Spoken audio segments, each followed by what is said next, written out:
तो दोस्तों आज मुझे सीक्रेट पता चला कि जिसे खाना बनाने में इंटरेस्ट ना हो या फिर जिसे आता ना हो, खास करके लड़कों में। तो लड़कियों में भी आजकल होता है, जो मॉडर्न लड़कियां हैं तो और कुछ आए ना आए खाना बनाने से भाग जाती है, जिससे उसे लगता है कि वो मॉडर्न हो गई। लेकिन मॉडर्न होने के लिए और भी बातों पर खरा उतरना पड़ता है। जैसे कि ऐश्वर्या राय रिसेंटली एक स्टेटमेंट दी थी, प्रधानमंत्री के बगल से खड़ा होकर जो विचार वो रखी थी वही होता है मॉडर्न होने का विचार। या फिर कुछ समय पहले ये जया बच्चन ने कहा था कि मेरी बेटी या पोती के बारे में लेकर कि उसको शादी करनी हो चाहे नहीं करनी हो, ये उसकी मर्ज़ी रहेगी, उस पर कोई शादी का कोई दबाव नहीं रहेगा, वो चाहे तो शादी ना करे। क्योंकि शादीशुदा लोगों का ये एक्सपीरियंस, और मिडिल क्लास में कितना भी शादीशुदा का बुरा एक्सपीरियंस हो, पर वो कहते हैं शादी तो करिए लो भाई।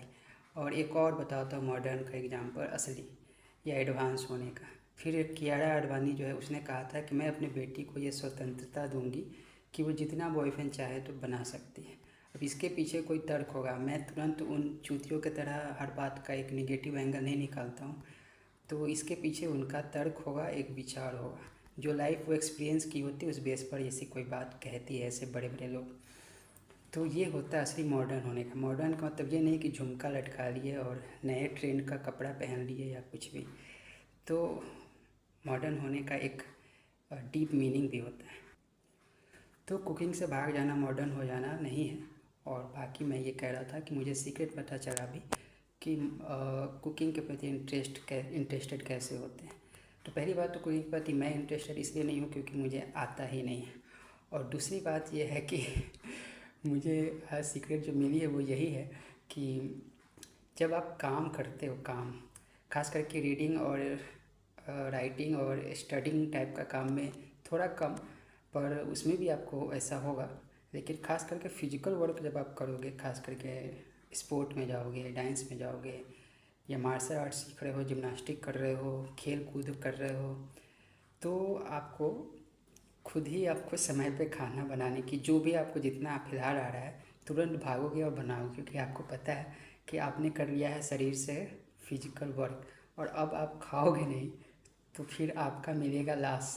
तो इसके लिए अंदर से एक मोटिवेशन आ जाती है कि आप तुरंत जाते हो और रोटी बनाते हो, टेढ़ा मेढ़ा ही सही, जला ही सही, उसे जिस चीज़ के साथ खाना है खाते हो, या चावल बनाना हो, दाल बनाना हो, तो काम करेंगे तो ऑटोमेटिक आपको खाना बनाने का मोटिवेशन मिल जाएगा। क्योंकि फिजिकल काम मतलब ये ज़रूरी नहीं कि आप जाकर मजदूरी करने लगे, अपने फिटनेस के लिए हो सकता है, या फिर दूसरी चीज़ें भी मैंने बताया, sport, dance, gymnastic, martial art, इस तरह की कुछ चीज़ें। तो आपको खाने बनाने के प्रति ऑलरेडी इंटरेस्ट और motivation at the same time ख़त्म होते ही मिल जाता है, क्योंकि उसके जस्ट बाद आपको लगता है कि अब मुझे अच्छा डाइट की ज़रूरत है, यानी पेट भर खाना कि अच्छी डाइट का मैं वो कनेक्शन से फिलहाल नहीं बोल रहा हूँ जो न्यूट्रिशन डेंस भोजन होती है। बस आपको खाने पीने की इच्छा हो जाती है, तो आप तुरंत सोचते हो अब तो जो भी है कूद पड़ना है, भले ही अच्छा बने बुरा बने, क्योंकि कोई और होता नहीं है।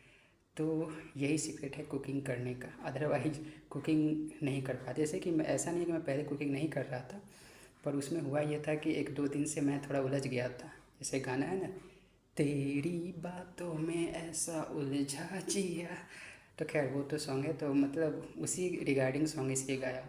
तो मैं उलझ गया था। जब मैं उलझता हूँ तो मेरे पास कोई कृष्ण नहीं होता है अर्जुन की तरह, पर मैं हूँ अर्जुन, और वो भी मैं किसी और एपिसोड में बताऊंगा किस तरह से हूँ। बहुत सारे तरीक़ों से हूँ, कुछ लोग और होंगे जिस वीडियो को देखकर गंदे तरीके से ही सिर्फ मुझे समझ पा रहे होंगे, लेकिन मैं अच्छे तरीके से बाद में बताऊँगा। लेकिन मैं हूँ अर्जुन, एक वॉरियर हूँ मैं, वो मैं साबित करूँगा आगे। तो खैर उससे छोड़ते हैं, टॉपिक पे वापस आते हैं।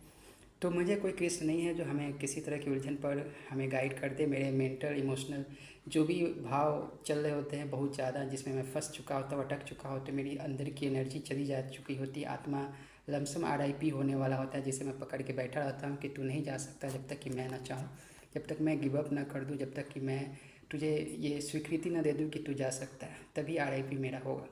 तो मैं खुद को जल्दी जाने नहीं देना चाहता हूँ। मेरे अंदर वो स्ट्रेंथ है, तो फिर भी वो स्ट्रेंथ आती है, लेकिन गाइडेंस हर बार बार समय समय पर चली जाती है, बहुत तरह की दिक्कतों से गुजरने की वजह से। तो फिर क्या होता है कि हमने 6-7 हज़ार खर्च करके काफ़ी बुक रखा हुआ हो, मैंने गीता रखा हुआ हूँ, मैं बाइबल रखा हुआ हूँ, सिर्फ कुरान बचा हुआ है, वो भी ले लूँगा। और उसके अलावा भी बहुत सारे ऑथर बेस्ट सेलिंग बुक्स का कलेक्शन है मेरे पास, एकेडमिक बुक्स की बात फ़िलहाल मैं नहीं कर रहा हूँ, बाकी बुक्स की जो फाइनेंशियल हो या फिर अदर टाइप की बुक्स हो, तो हर चीज़ के साइंस को, हर चीज़ के मैटर को डीपली समझने के लिए वो बुक्स है। और बुक्स रीडिंग की शौक़ पिछले कुछ साल से मेरे अंदर आई है। उससे पहले मुझे राइटिंग की शौक़ थी और इधर आके तो अब स्पीकिंग की भी शौक़ हुई है। तो जो भी हो, तो कहने का अर्थ है कि वो बुक्स का कलेक्शन बहुत काम आता है। जब मेरे दिमाग पूरी तरह से उलझनों में फंस जाता है तो मुझे आइडिया और समझ कुछ नहीं आ रही होती, मैं रोता भी हूँ बहुत टाइम। तो कहने का अर्थ ये है कि बुक को मैं खोलता हूँ और खोलने के बाद जब पढ़ता हूँ 2-3 बुक मैं एक साथ खोल देता हूँ। कहने का अर्थ है कि 2 बुक कम से कम एक बार मतलब एक बार नहीं, 1 बाय 1। तो उसमें से 2 चैप्टर इधर से पढ़ूँगा, 2 चैप्टर उसकी पढ़ जाऊँगा।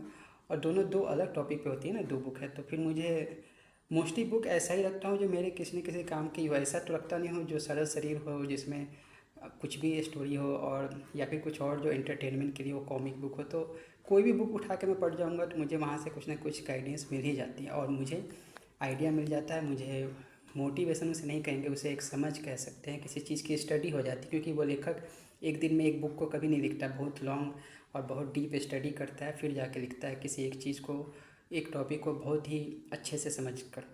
तो मुझे उसका एक्सपीरियंस तुरंत आ जाता है मेरे अंदर। मेरी अपनी बहुत सारी सोच होती है, वो अलग है, लेकिन जब ज़रूरत पड़ता है तो मैं प्रोफेशनल का हेल्प लेता हूँ। क्योंकि मैं अभी अपने विचार से किसी की ज़िंदगी में कुछ किया नहीं हूँ, इसलिए मैं अपने आप को प्रोफेशनल विचारक नहीं मानता हूँ फ़िलहाल। आगे जाके हो जाऊँ तो ठीक है।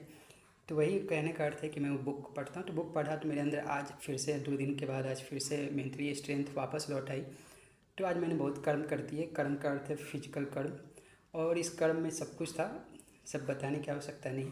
तो और इसकी वजह से मुझे लगी नहीं, भूख तो लगती ही है, लेकिन कहने का मुझे महसूस हुआ कि अब कुकिंग करना ही पड़ेगा। तो मैं दौड़ूँगा कुकिंग के लिए। और आपको टाइम दिखाऊँ अगर, तो आपको उल्टा पुल्टा दिख रहा होगा, कुछ 1 बज रहे हैं। अकेले रहने का यही फ़ायदा है कि हर वक्त आपको टाइम टेबल पेरेंट के अकॉर्डिंग और समाज के अकॉर्डिंग, समाज का तो कोई कनेक्शन नहीं, मतलब किसी और तरह के दबाव में आपको नहीं रहना पड़ता। 24 आवर इज़ योर टाइम। आप जिस वक्त रेडी महसूस करते हैं मूव करने के लिए, किसी भी काम के लिए, तो आप मूव कर सकते हैं। तो 1 बज रहा है रात का और मेरा सारा एक्टिविटी अभी ख़त्म हुआ है। तो इसमें व्लॉग बनाने की आइडिया आई है, खास करके इसी सीक्रेट पर कि कुकिंग के लिए इंटरेस्ट और मोटिवेशन कब आएगी और किस तरह आएगी। जो ये सब नहीं करते हैं या नहीं करना चाहते हैं, या फिर मजबूरी है करना है लेकिन मोटिवेशन नहीं आती है, तो आप काम कीजिए अपने शरीर पर, फिर आपको खाने की इच्छा जगेगी और फिर आपको जो ही आता है वही आप करने कूद पड़ोगे। क्योंकि आप जंक फूड